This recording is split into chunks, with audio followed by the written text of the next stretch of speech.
Let me start first our session with a brief presentation that is related actually to the research and of EVPA, because we've been running a corporate initiative for quite some time. As Sophie Fajour mentioned in the morning session, we have over 70 corporations in this initiative. So I wanted to share a couple of information that would also kind of collect some information that already happened in the previous two sessions. So let me start with sharing my screen, because we will be talking today about mobilizing resources of businesses that could benefit both the company and also the social entrepreneurship ecosystem. So let me start with two critical definitions. Already in the previous sessions, we've been talking a lot about employee engagement, and maybe just also for our audience, so that we can have a clear idea what we are talking about. At least this is what we are also using in our internal communication. So the employee engagement is any formally organized support or encouragement from companies to leverage employee resources to support non-profit organizations. But I think in our conversations, we are actually talking about social purpose organizations. So we are talking in a much more broader context. And it can vary, right? It can be corporate volunteering or corporate giving programs. I will be talking about them briefly. Who are the corporate social investors? We already met a couple of corporate social investors today. Some examples were mentioned as well in the conversation early in the morning.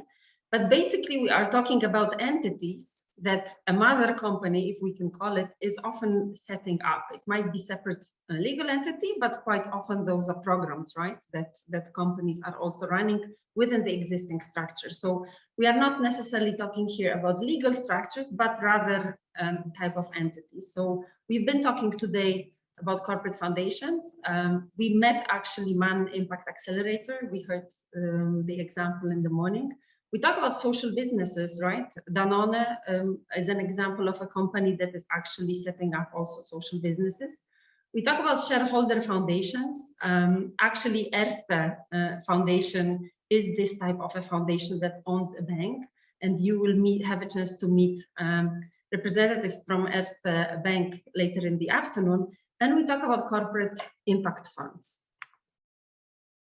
What I think is also important to look at where the corporate investors, where we place them in this spectrum of the social investment space, right? That on one hand, we have the for-profit companies, right? For-profit organizations that are focusing on finance and finance first. And then we are talking about the corporate social investors, corporate foundations, and all the other entities that are providing support to social purpose organizations. And we aim, our objective as EVPA is that those corporate social investors will be applying the core principles of venture philanthropy and social investment. And we had a series of 3 workshops yesterday where we've been talking about those principles of social investment. What might be interesting, I think, also for our audience, and that might be probably a picture that you are familiar with, is what are the needs of the social enterprises, and then how companies and the corporate or business entrepreneurs as well can address those needs with what type of activities. So here we see on one hand the needs on the side of the social enterprises or NGOs as well, right? Awareness and visibility. Funding, definitely, right? All those organizations are seeking funding to develop, to grow. Operational support, organizational resilience, and also strategic development.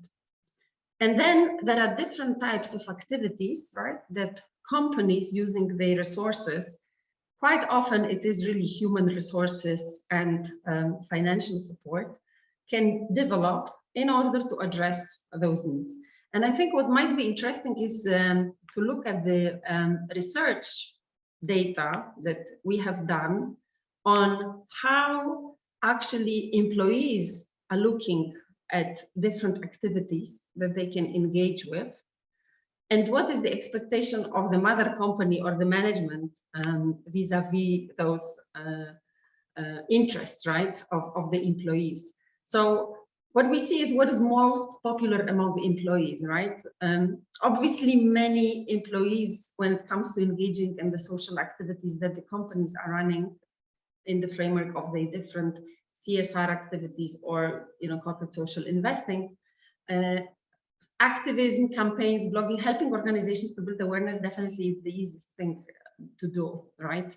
Then there are all those activities related to payroll giving, matching donations, right? Or donations, volunteering hours, co-investment. Operational support is quite high as well. And I think what is interesting is that the expectation from the management is often, this is based on our research, that the employees will be engaging in, or, you know, supporting the beneficiaries, the social organizations, with organizational resilience and strategic development, right? So that would be where this area where the skills and competences of the employees could go. And I think the percentage here reflects a little bit that there is interest from employees to do that, but it is not that high as it is with other activities, right? Like, for example, this awareness raising. Another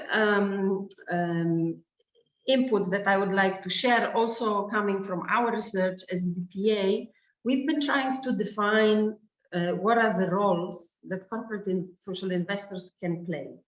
So we need to keep in mind, this is especially for our audience, the type of entities, right, that I mentioned earlier, right? So we are referring to those types of entities like impact programs or corporate foundations or others. And those roles within the company, they actually describe the relation between the corporate social investor, so this entity, and the mother company. And it is interesting, and I would like also our panelists to refer to that a little bit, because you have a very distinctive programs that both Generally and IKEA has. And it would be also interesting to hear your comments. Where do you place yourself, right? So if we talk about an observer, so this is quite often a corporate social investor that might be separated from the company, right, from the business. So I was thinking about an example of, for example, I know somehow I had a lot of banking examples, I don't know why, from the banking industry. But for example, I know a really interesting foundation in Poland, one of the bank, it belongs to one of the banks, and it basically does a grant program, which is completely not related and not engaging employees of the bank, right? It's a really good program providing grants to different types of organizations. They are quite general as well, but it is not really engaging employees. It is not really connected with the larger, group of the company, right? It's a very separate entity. The other, so that would be this role more of the observer. So it's actually the entity is there, but it's the company that has the full authority and the decision-making processes when it comes to what the corporate social investor does, what this corporate foundation is doing. The other role could be a co-creator, right? So this one is more engaged and shares the ownership of the employee engagement program with the company. So there is a clear overlap between the business and the social interest, and there is a lot of collaboration, right? I think the examples we had earlier, also mentioned by Man and IKEA, not IKEA, SAP, could also fall into this category. I was also thinking here about Credit Suisse Foundation. I'm not sure if you're familiar with, that actually is a venture philanthropy foundation and has this strong co-creation element with the employees as well. Then we have an advisor role, right? So the company is the main organizer of the different programs, and then there is an entity or a program within the company that actually provides support.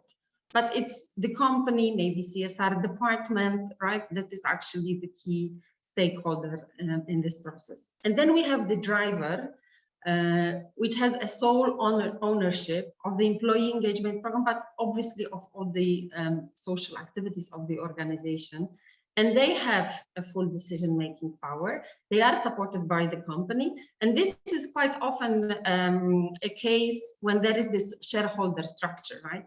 So, for example, Erste could be a good example here, where we have actually a foundation that is owning the bank, right? And then, or is a majority shareholder of the bank, and by that has a different role when it comes to designing or engaging employees, right?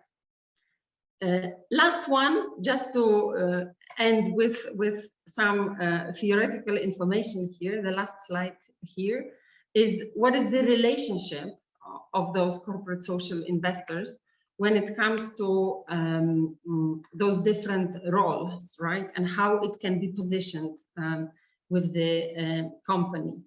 And to what a degree the corporate social investor is actually connected with the core business as well, right? So we can see this on the scale that, for example, when it comes to observer, right, this first example of a foundation, that is actually a standalone entity that will not be very strongly related to the core business, right?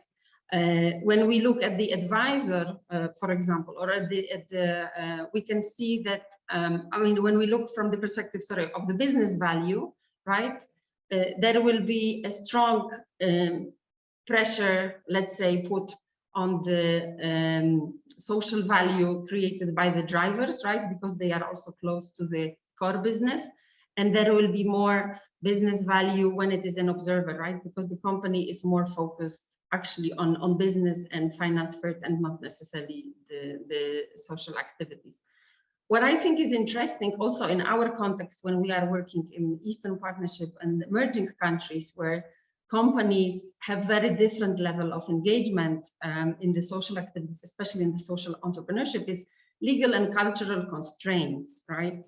So if there is the perception, right, or the understanding of the corporate social responsibility is not high yet in the society overall, obviously to have an entity that is basically focusing more, as Neven was saying today in the morning, that there is a lot of activities directed at the charity, more related to brand building and image building, the role of the observer would be the one that companies would go for.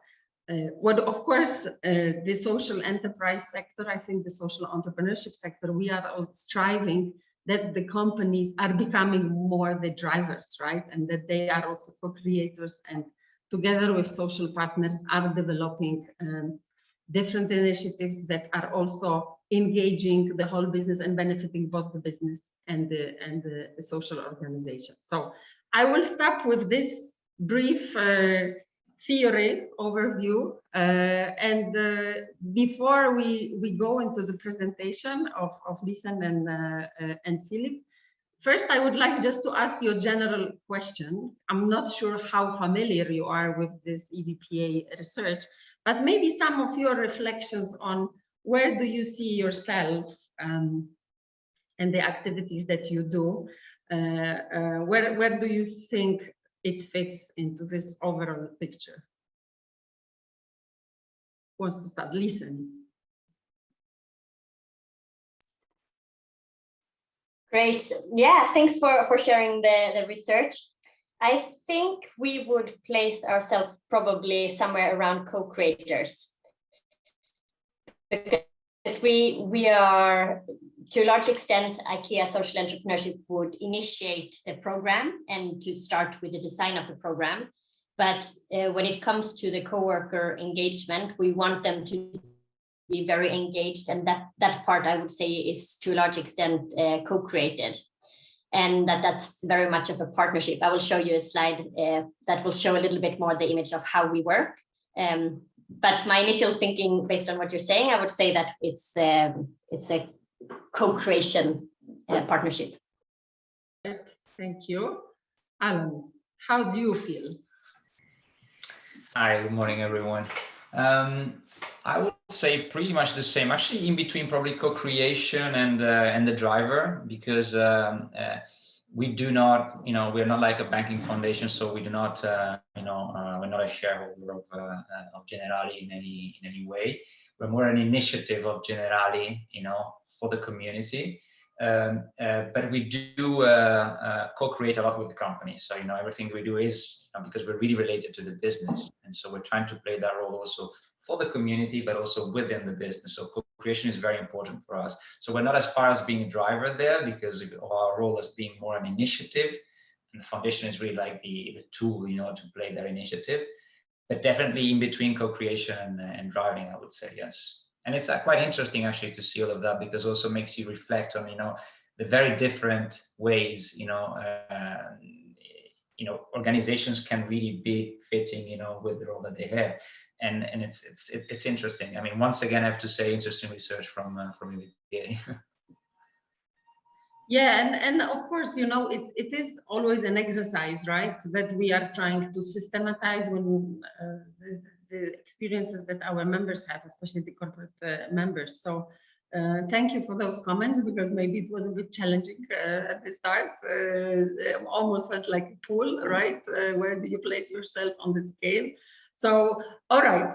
So let's move then first to learning a little bit more about what you do, because I am actually super excited also knowing that IKEA and Nest are finally also starting the very successful program that you had in Latin America, and it will be now launched in Central Europe. So if you could share with us the story, and I understand that I will now share the screen and I will be doing your slides as well, right?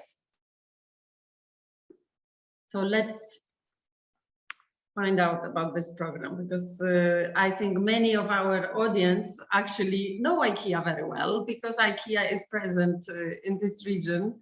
And I know I'm traveling also there and I know the logo. So it will be fantastic to learn how do you also see bringing your experiences in the space of social entrepreneurship to Central and Eastern Europe. So the floor is yours, Lisa and Philip.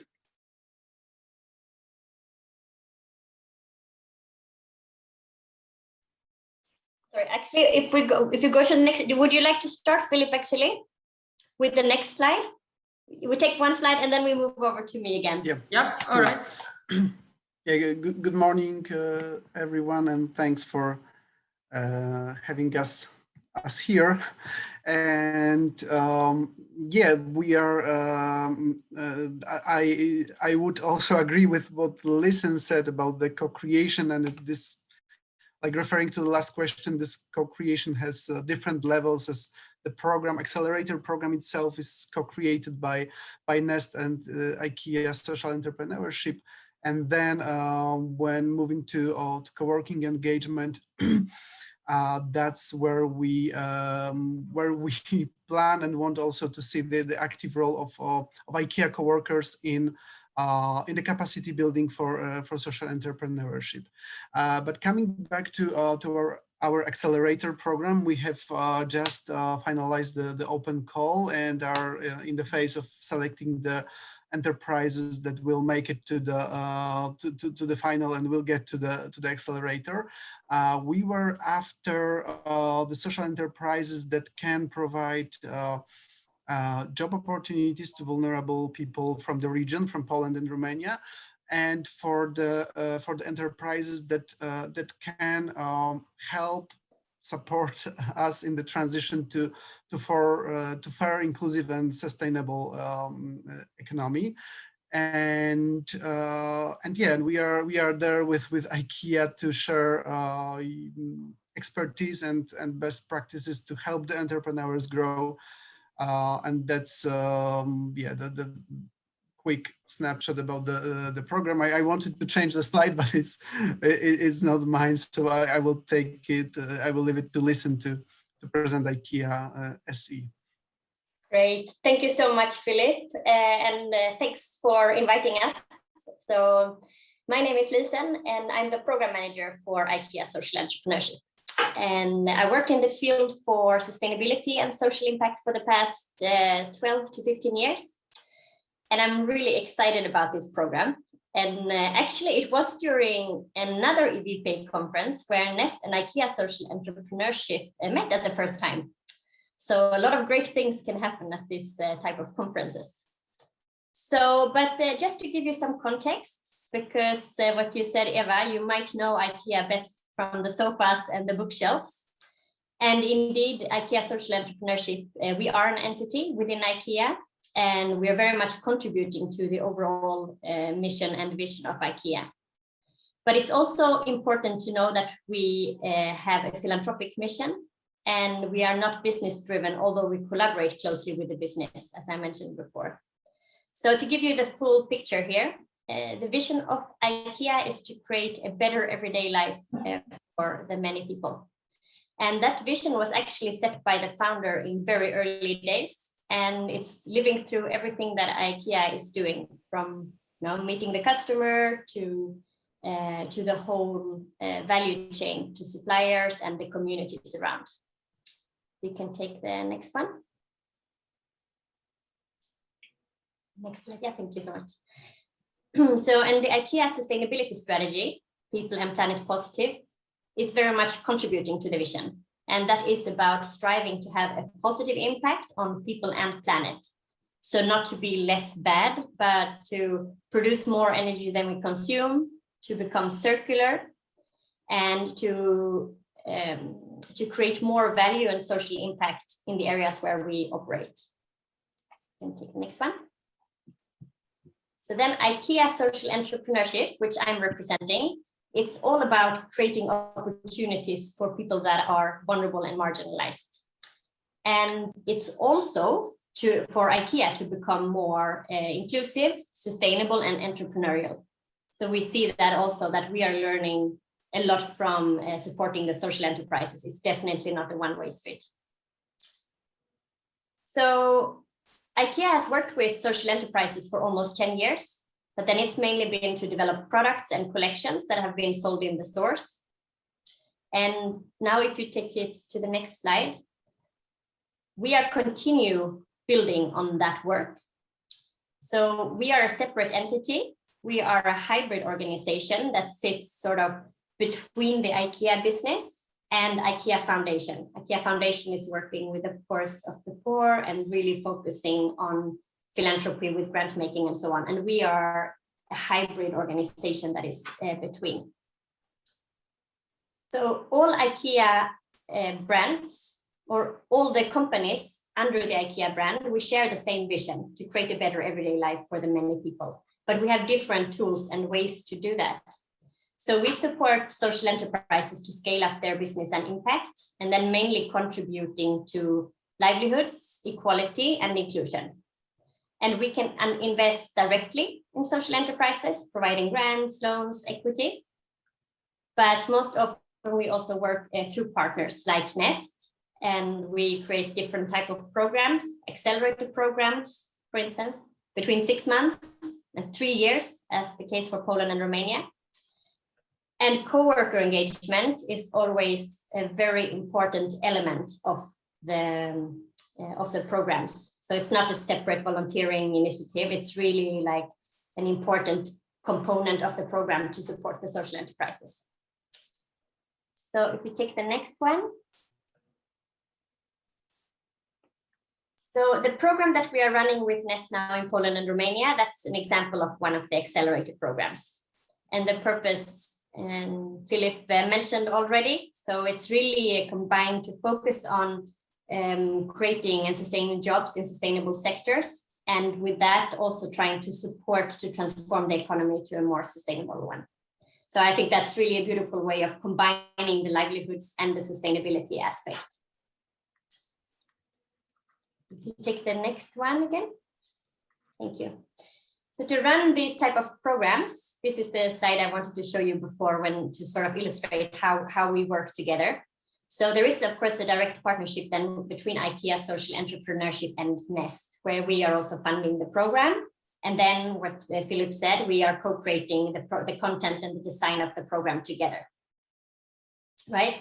But then we have, as you see then on the left side, IKEA in Poland and Romania, in this case, we have 9 different IKEA organizations in this region. So it's retail, it's purchasing and logistic area, it's industry group and Decano Bank and so on. So how do we coordinate that and how do we make that happen? So we have in this case set up an advisory group with representation from each and one of these companies.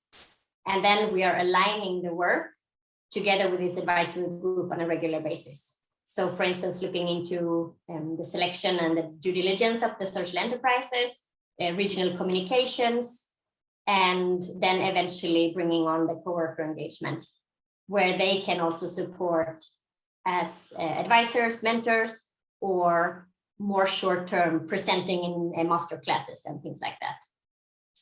So that's a bit to give you an idea of how we work.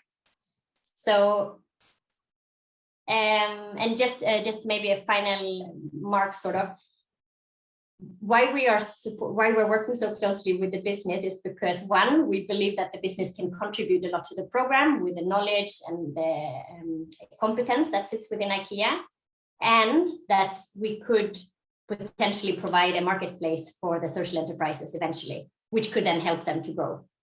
But I want to underline that the main purpose is not to create business partnerships. That is only if we see a direct win-win, that it will benefit the social enterprise to grow and that it adds value to IKEA.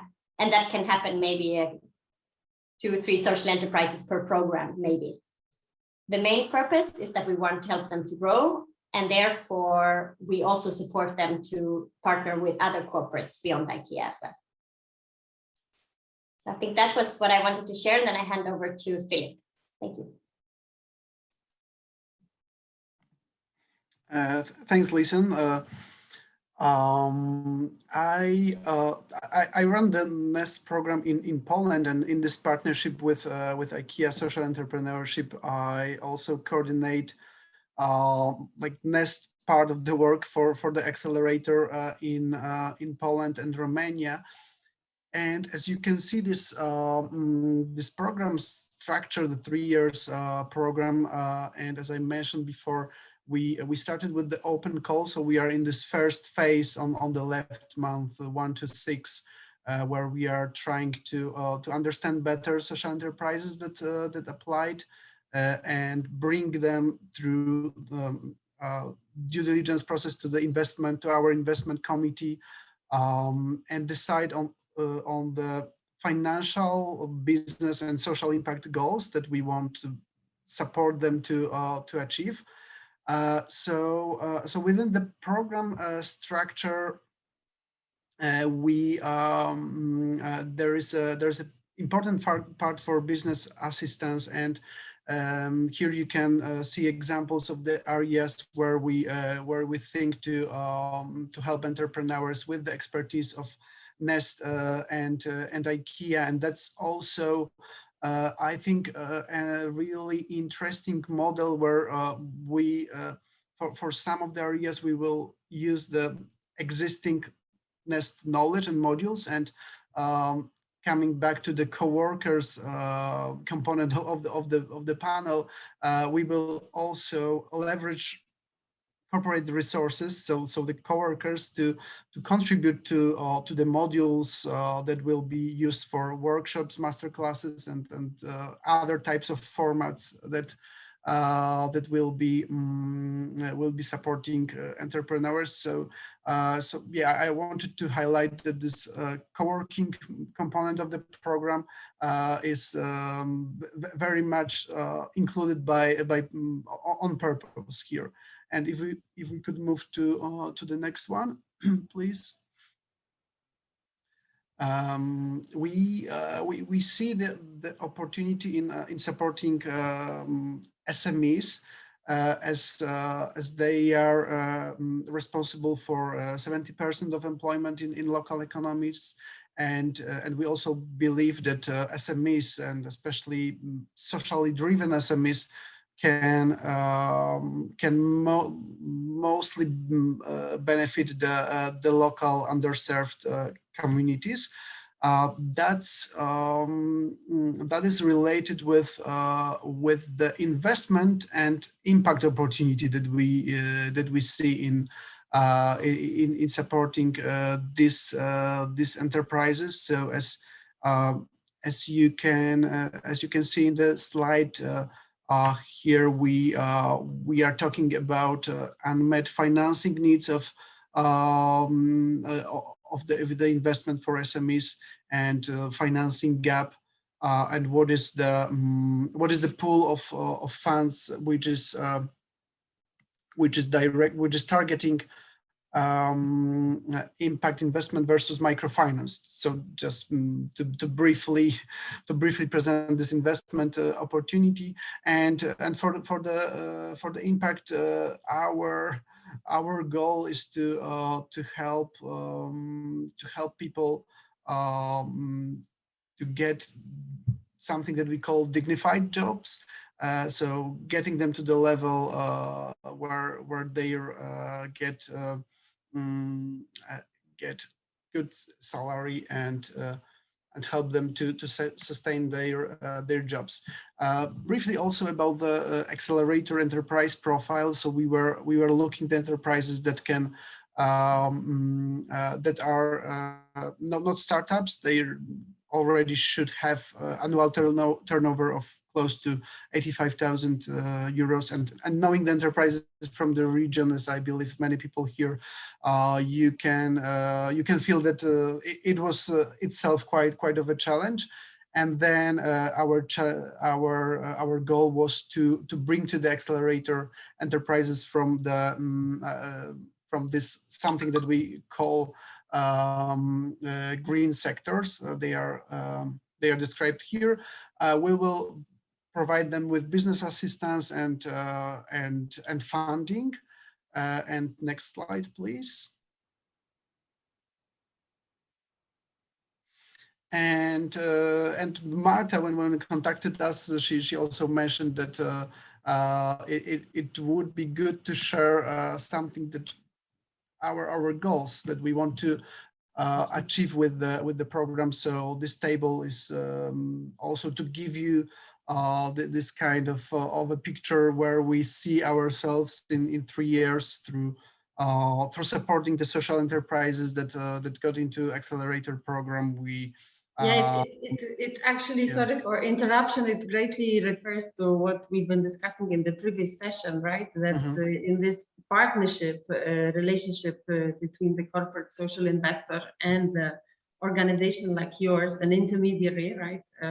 Right. It's important to set up the impact targets from the beginning, and I can understand that it has been also developed in the process, right? In the overtime with IKEA. So, well, let me stop you for a moment, Philip. Thank you so much for this presentation. I think a good overview of the program. Let's move to Alan, because Human Safety Net actually is a venture philanthropy foundation, and I'm really happy to see that there is more and more corporations or corporate foundations that are actually interested in applying the principles of venture philanthropy. We also had workshops yesterday on those principles. So if you could give an introduction into Human Safety Net, and also if you could refer a little bit to your work in Central Europe, because I know that you've been present here, you are trying also to build stronger presence. That's correct. That's correct, Eva, thank you. Yeah, so I will try to give you a bit of an helicopter view of this initiative of the Human Safety Net. So there's going to be no slide, just follow the flow, and I will try to make you understand. So true, we do apply the venture philanthropy, but what is the Human Safety Net first? We were established 4 years ago now. There used to be different community initiatives around the world for Generali, and then we tried 4 years ago to put it into one and have like a real impact in what we were doing. And this is the Human Safety Net. We have a global team mostly based in Italy, where is the headquarters of the group. And then we have country teams, which are composed by colleagues of ours that are based in the now 23 countries that we are operating active. Then just probably interesting to mention that we are only active with the Human Safety Net where Generali has a presence. And this is because we believe, that having colleagues in those countries, being able to represent like a direct contact with the organizations that we work with is crucial for us. So for example, the human safety net is not present in Africa, just as an example, because Generali is at the moment not there in Africa. So to dive a bit more into the subject of today and the topic, we recently developed our new strategy for the coming few years, and we actually defined 3 main pillars. So the first one is actually what you were saying, Eva, now is really venture philanthropy work, and by the way, the research and the terminology and the definition developed by the EVPA really helped us a lot in defining our strategy too. So this I really think it's worth saying here. The second pillar is what we call corporate social innovation, and now I'm going to explain a little bit more what it is. And then we have a third pillar, which I think is quite exciting for the session of today, which is called we define movement building and partnerships. And I know that the intention of mobilizing resources is the basis what we're discussing today. What do we mean? I mean, I'm not going to tell you what we do mean with venture philanthropy, because EVPA explained it yesterday probably and better in the way that I could do it. But what does that mean for us, for the human safety net? This is really like our grant making activity in the 2 program areas where we work. And on top of that, and without that we would not do it, there's lots of non-financial support that we provide as well, and lots of engagement of our people as well into the programs. So what is the non-financial support that I'm referring to? Just to give you some examples, we have an annual summit that we run in Venice in Italy, where we invite all the portfolio of partners that we work with. We have regular webinars and seminars as well, but now more webinars, where we invite all our NGOs that we work with. We offer capacity development to partners of different kinds. Just probably to give you a bit of an example, during the first COVID months, we provided some extra and quite quick resources, so grants to our NGOs, to support them in developing their digital solutions. And on top of that, we also created like a webinar series of capacity development for them, on how to use that, and how to better, make use of those grants, and that for that we also invited external partners that supported us in this. And then we also developed like a monitoring and evaluation system for all our partners in cooperation with them. So, there's a lot that we're doing with them and co-create with them. And when it comes more to the engagement part, I will give you some examples afterwards. So this was our first pillar, the venture philanthropy, which is more related to our program work on the field, on the ground.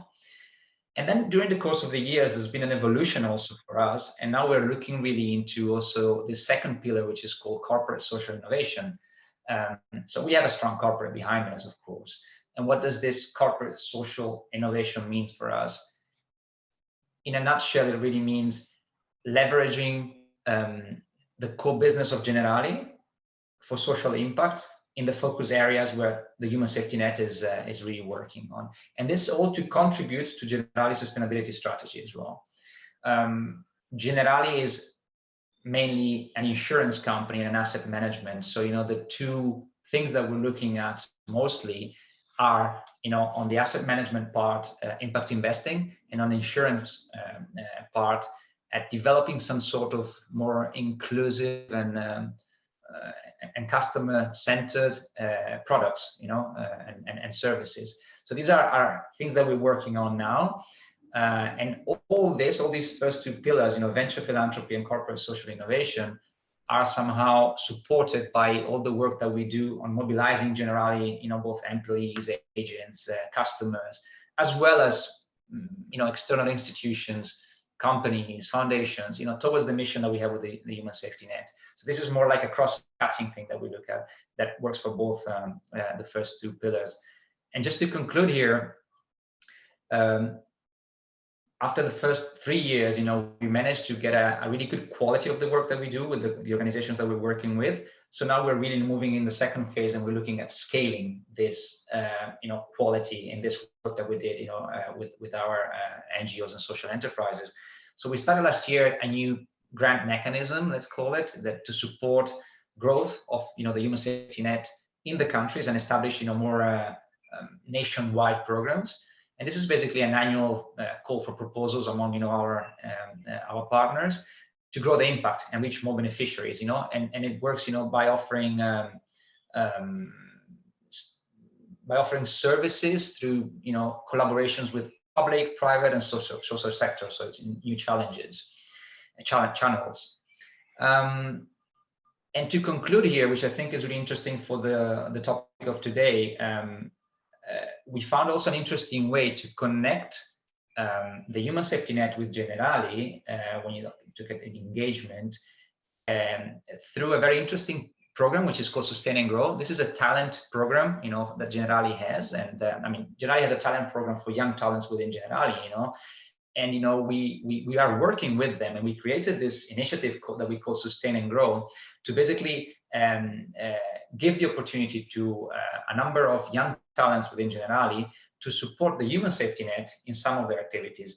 And what are they going to do with these young talents? They're actually already working with us, and they're supporting both some of the NGOs that receive these grants that I was mentioning before, the Scale Up Impact grants, you know, and they're supporting them in developing some, you know, ideas, you know, maybe in business development or any kind of ideas, you know, that the NGOs and any struggle they might have. And that's the one thing. And then they're also supporting us and in a team to work and establish some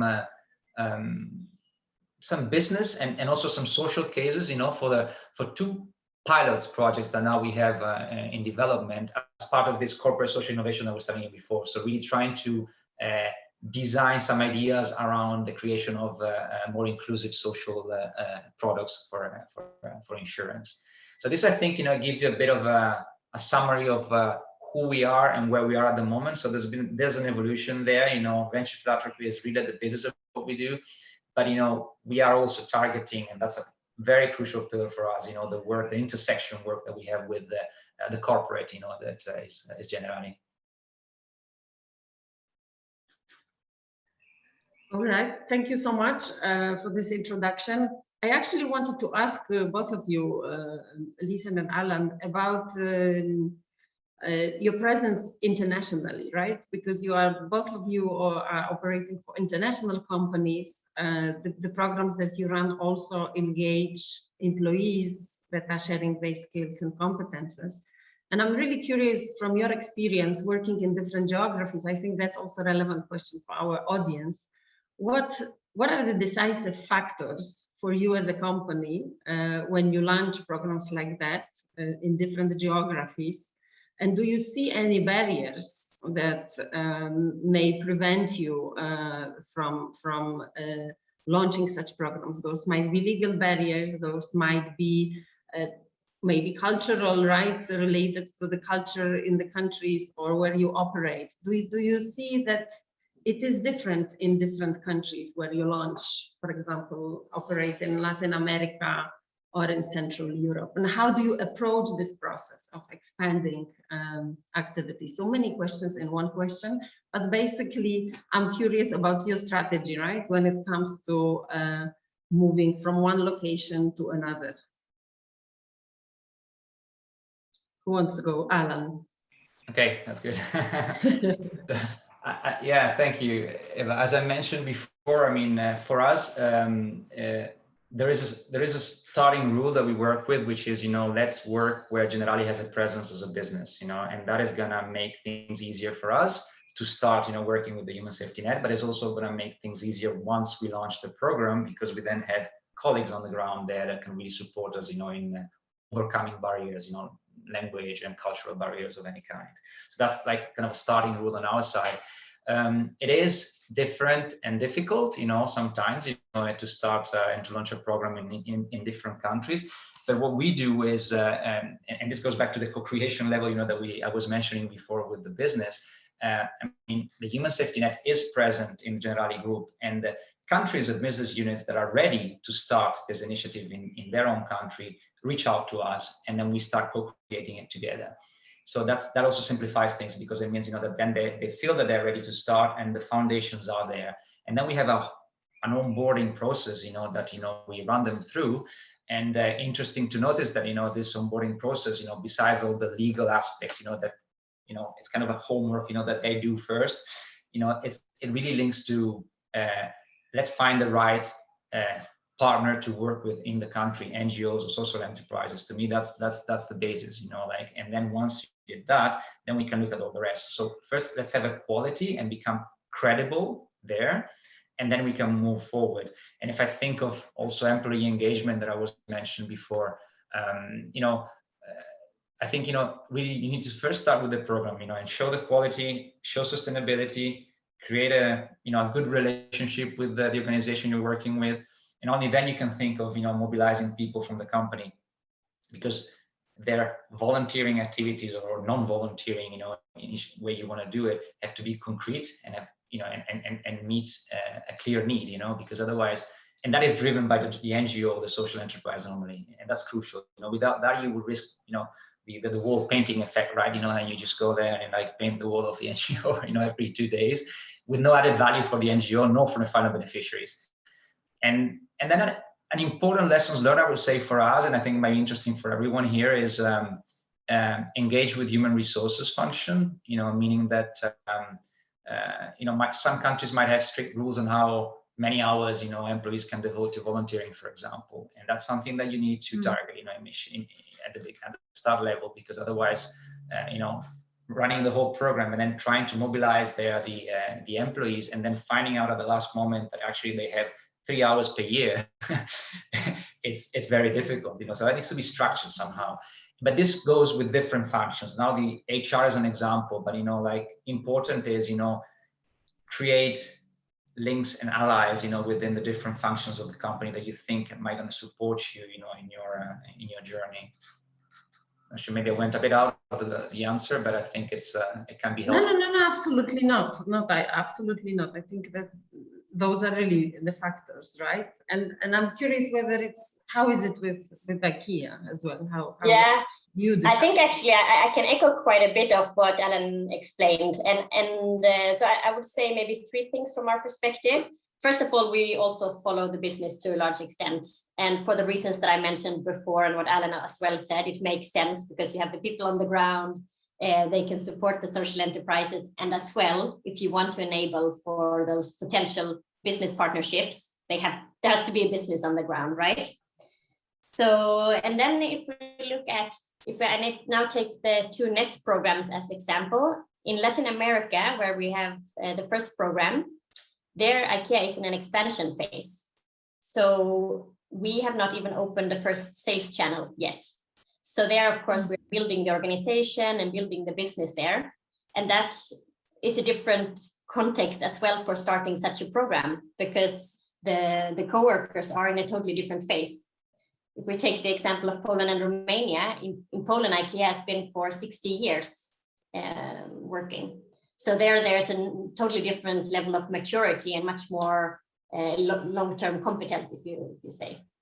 So that also depends. And then I would also like to say that when we start to go into a region, we always start with a social context analysis to better understand the market. So who are the vulnerable and marginalized in this market? What are their main challenges, and who is supporting them today? Who are the social enterprises? Are they early stage or more mature? What does the total ecosystem look like? Has there been a lot of EU funding, or are they, what are they depending on today? And where we find that specific gap, that's where we come in, because we are not interested to compete with any other players. We really want to address the missing middle and build a program around that. So I guess that's a little bit our reasoning around different geographies and different contexts. Mm-hmm. So there is the let's say internal readiness of the company, and because we are running out of time, but I want to ask one more question, and I would love to deep deeper, you know, on this question, the readiness, right? When the local business, also local company is actually ready to start social programs, because that's really interesting for many social enterprises, right? When they want to approach companies like yours, they are also interested. Okay, we know that IKEA is running a program somewhere. When they're gonna do this in Russia, for example, right? So there are those questions that are coming up for sure. But what about the partners, right? I mean, both of your organizations are seeking for strong intermediaries, right? That can help you build the program. So what are your criteria and maybe I'm putting Philip in a hot spot right now as Ness. But when you look, as you said, Lisa, right? You look in the context, you look at the ecosystem, who is there. But how do you go about this research so that you choose the right partner? If you could share a little bit from your experience, also working in other markets. Absolutely. So I'm actually in that process right now for Indonesia. So when we have finalized then the social context analysis and start to understand what it is that we want to do, we start to look for partners. And then EVPA sister organization, AVPN, has been helpful as well. So we reach out to different players in the ecosystem to get an understanding and map out what potential partners could be. And once we have a short list of potential partners, we interview them, try to get to know them better, look at what their previous experience is, their network, their methodology, proven track record, and things like that, organizational assessment. So because the reason why we work with intermediaries is, of course, that they are on the ground, they have the network, they know what works there locally. So we try to understand that better. And based on the ones that are suiting the criteria the best, that one will be selected. And after that, then we continue the collaboration and the co-creation. So for Poland and Romania, Nest was the perfect fit for us. And once they were selected, we started looking into a joint theory of change and the design of the program. Yes, that should be our next session at some point, later in the project, that we really should go deeper. How do you actually develop a partnership like that with an intermediary organization? I think that is really interesting, the process as well. So Alan, what's your experience in choosing the partners? And we're going to finish at 12. At 12, we have a break for lunch. So okay. I hope it's fine with you as well. Sure. Yeah, I mean, since the Human Safety Net was established like almost 4 years ago, it was really thought from the beginning to be like an open net, as the name says. So we do believe in partnerships and collaboration. And actually, personally, to me, the SDG 17, while being the last one, should probably, become the first one, because it kind of includes all the others.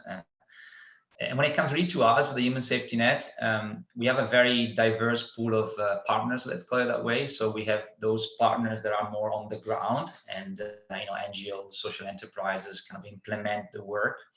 And then we have those partners that that maybe are more interested in supporting us and co-funding the work that we do in some way and level. And this is like coming from the private sector, public sector, foundations, university, and many others.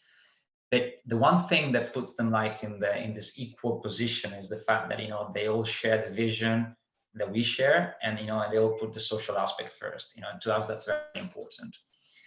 But how do we choose these partners? I mean, often it goes the other way around, to be honest, meaning that we get lots of partners actually approach us to collaborate with us, and as said, purpose-driven organizations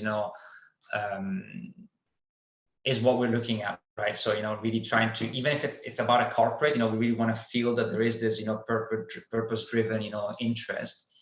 And that's the first thing that we try to look at. Then of course it's followed by a more formal due diligence process to make sure everything is in place on their side. And then lots of co-creation. We tend not to have partners that are there just for the name, but we work actively with them. And when it comes to the the NGOs and social enterprises also, we really try as much as possible to look at small, medium-sized organizations, where there's also room to support their growth basically, and to work together, towards that as well. And when we onboard, as I was saying before, new countries, let's say, let's say that there's a country, where Generali is present, that wants to start the Human Safety Net there. One of the things that we look together is also this, okay, which one could be the right NGO? And then we try to define all these criteria that I was just mentioning, and then together, and the responsiveness is an important one as well. To be very honest with you, because that's really, it does create a relationship, with the partner. So that's pretty much the way that we work around that. All right. So two final questions, one quick and one a bit longer. So the longer one is if there are champions, because we know that to introduce a program like that in the company, right, there needs to be an internal champion in the company, a person that is really passionate like yourselves, right, that are driving programs like that, mobilizing other employees. If you could have an advice for the audience, if we have people on the call who are actually working in companies locally or internationally, and they want their teams to engage in some activities, but internally in the organization, there is not so much interest. What would be your advice to them? So that's a bit longer question. And the last one that came also from the audience is about your presence in the Eastern Partnership countries and Russia. And that could be yes or no, we plan or not plan yet. So if you could address those two questions within your last response, that would be fantastic. Shall I go? Yep. Yeah, so recommendation. This is a difficult question, Eva, to be honest. So my recommendation would be, well, take a big breath to start with. Map the environment around you. Find allies within the company. That really helps. And then, you know, from there, just start a long but constant journey in trying to support. At first, I would say a mind shift, so a cultural shift within the company. You know, that's what is needed to start with. You know, it takes courage to start that. You know, to be an entrepreneur. You know, it really takes big courage because you know you are the different one. You know, within the company, everyone else goes for a different thing. But I would say, do not try to start an initiative. You know, if you feel that the environment around you is not with you. You know, try to massage that first. And there are different ways to do that. You know, start with the assumption that other people have different priorities than you. Just make a quick example. I think it's easier to understand. You know, if you want to talk to an investment colleague, you know, this is something, you know, that I can relate to, you know, something, and you only go to them and stress the social and environmental potential of an investment, you know, the guys will be like, well, nice, but not for me. You know, in the end, they're paid to make a profitable investment, you know, in the company.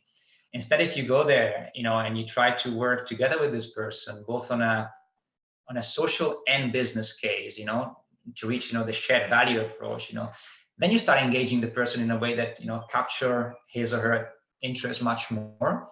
And then you start a conversation. So you need to talk his or her language as well.